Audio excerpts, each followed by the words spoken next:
Here in North Los Angeles County, Assembly District 40 is home to the Chiquita Canyon Landfill.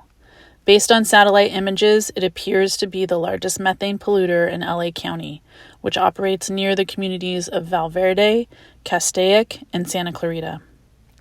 Starting in 2022, an ongoing underground chemical reaction within the landfill has been releasing harmful gases and toxic liquid, known as leachate, into the environment and surrounding communities. Information shared with our office indicates a cancer cluster on a street bordering the landfill and the death of at least one neighbor with cancer. On this street of about 14 homes, 7 have cancer, with 4 neighbors being diagnosed just this year. Neighbors also report deaths of multiple otherwise healthy family pets.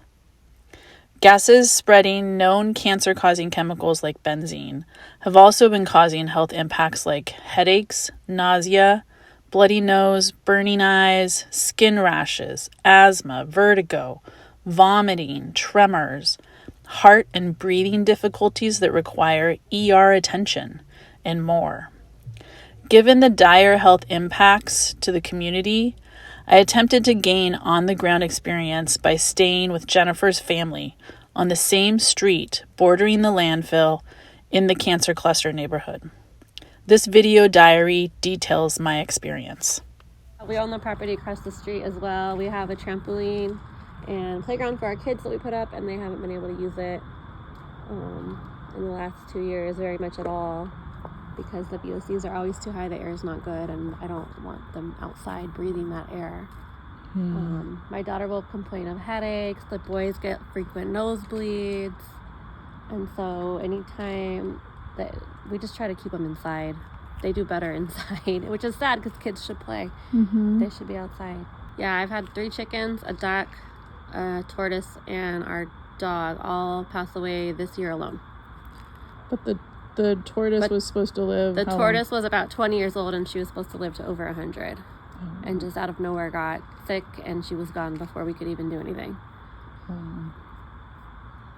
Okay, so this is the methane levels today at MS10, which is the Live Oak monitor at Live Oak Elementary.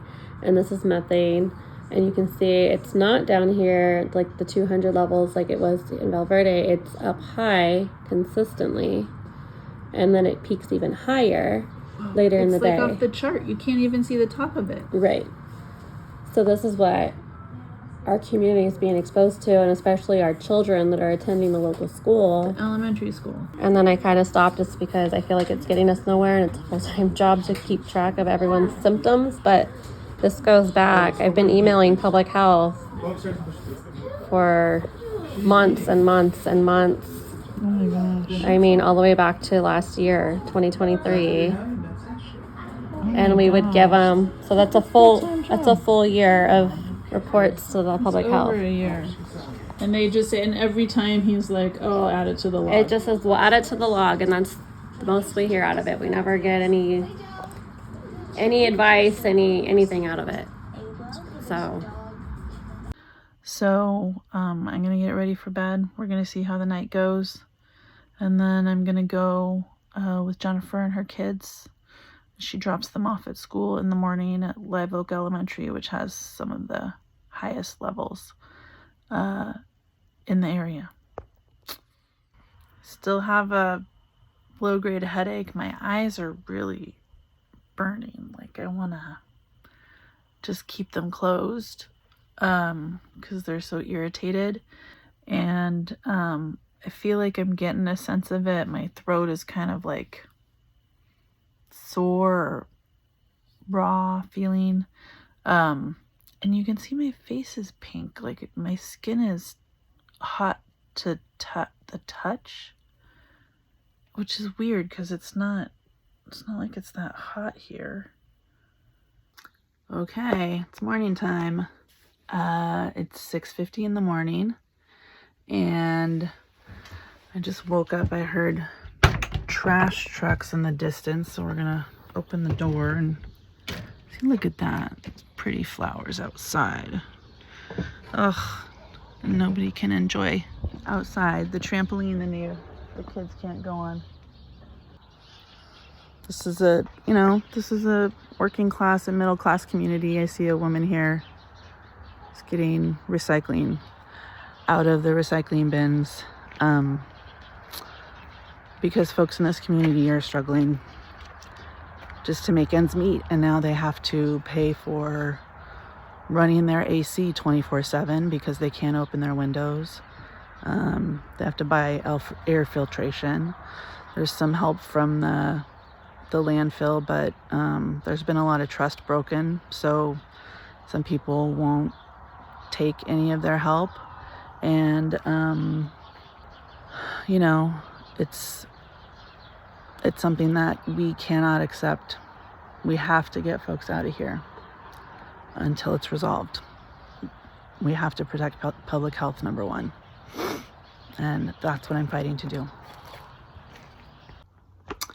Well, I'm getting ready to go to work this morning and was blowing my nose, and I know this is probably a little TMI, but I got a bloody nose. I can't remember the last time I had a bloody nose.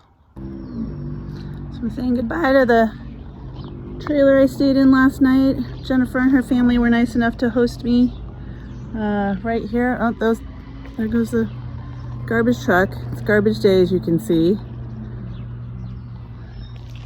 And this is ground zero. There's the landfill right there over that mountain. This is the street where 7 people have cancer right now. This is the closest street to the landfill. I stayed here. I smelled it last night. I had a headache within a half hour of being here. I just had a bloody nose, blowing my nose this morning. I got a bloody nose, which I haven't had for I can't even remember the last time. My skin got red and I was kind of like hot to the touch, my cheeks. I could feel like scratchy throat. It's a dangerous situation. People are sick. People are getting sick. People are barricaded in their homes, not opening windows and doors, not letting their kids come out and play in trampolines because they're afraid of them breathing the air. And until this issue of this landfill that's basically burning toxic fumes into our community is resolved, we have to get people out of here and keep them safe.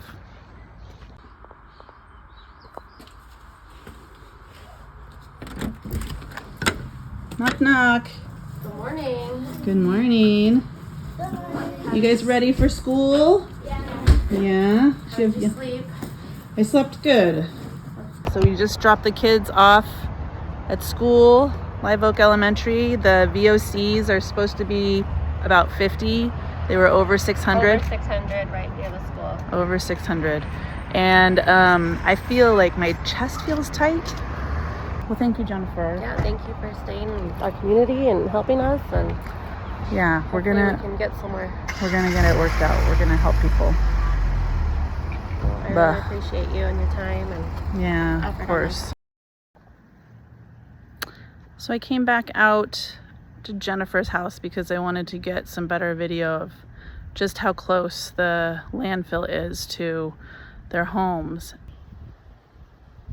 Go over that mountain and that's the landfill right there. That's the area that has a fire, a smoldering event they call it, 200 degrees deep down in the landfill, which is a part of the landfill they're not using right now, but it's been capped recently to try to control the odors.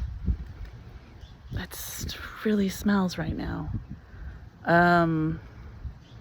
And they're doing excavation because they were concerned of slope stability. And you can see it's right up on the hill. It could possibly slide down off of the hill, which is terrifying, and would be an absolute environmental disaster. We think it's a disaster now that, this is basically Cancer Alley. People are getting sick. This is a cancer cluster. If this isn't a cancer cluster, I don't know what is. Oh my gosh, I don't want to breathe this air. This is terrible. This is terrible. So this is what people are living with every day. You go online and you look at what the safe levels are, and it's for people in 8-hour work days. It's really a lot of the information out there is about how, what people should be exposed to in an 8-hour day. These folks, these kids, they live here all day, 24/7. And it's been a year and a half, nearly 2 years, that people have been dealing with this. And that's why we're calling for a state of emergency. We were hoping the county would call for a state of emergency, but it sounds like they're not going to.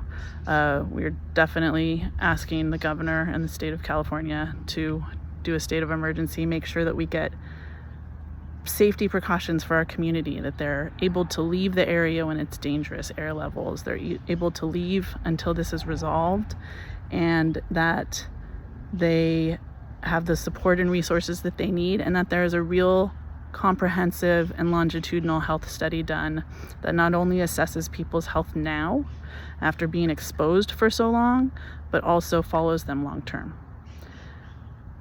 It's the least that we can do. It's horrific.